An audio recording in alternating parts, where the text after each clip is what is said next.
नमस्कार दोस्तों। कभी-कभी क्या होता है, कुछ बच्चे हैं, वो ये सोचते हैं कि उनके माँ-बाप या उनके टीचर्स जो हैं, उनको बिना गलती के ही डाँट देते हैं या बिना गलती के ही पीट देते हैं।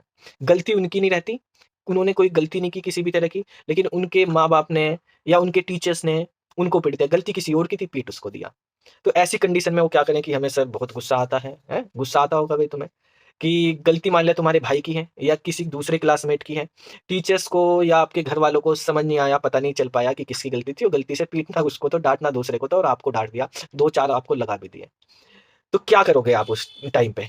क्या अपने माँ-बाप को उल्टा जवाब दोगे या अपने टीचर्स को उल्टा जवाब दोगे? उन्होंने क्यों गलती करी उनसे बहसबाजी करोगे?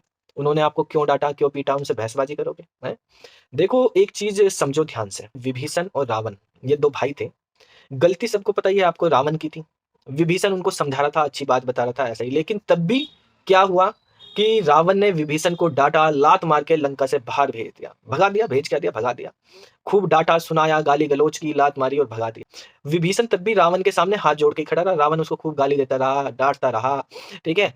और उसको लात मार के भी भगा दिया। तब भी वो रावण को हाथ ही जोड़ता रहा, समझाता ही रहा कि तुम मेरे बड़े भाई हो, मान जाओ। आप जैसा करोगे वो उसने पलट के जवाब नहीं दिया, बस समझाने की बात करी, ईज़ी वे में रिक्वेस्ट करी।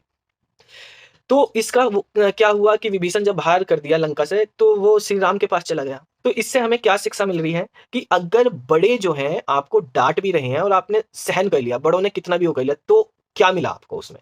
उसमें भी आपकी जो है अच्छाई हुई हुई है, ठीक है? अगर आपने उसको अपना सहन कर लिया, बड़ों का आशीर्वाद समझ लिया उसमें भी। रावण का आशीर्वाद मिल गया एक तरह से विभीषण को, तभी तो विभीषण को श्री राम मिल गए। अगर रावण उसको धक्के मार के ना निकालता, तो क्या विभीषण का मन तो था भई श्री राम में, पर क्या वो श्री राम के पास जा पाता? उनकी सेवा का मौका उसे मिल पाता? उनके साथ वो रह पाता? अगर रावण उसको धक्के मार के ना निकालता? तो नहीं मिलता ना। तो वो मिल गया उसको, किसे? बड़ों के धक्के मारने से ही। गलती ना होने के बावजूद भी अगर बड़े धक्के भी मारे, गाली-गलौच भी करे, ठीक है? तब भी आपका भला ही होगा, ठीक है?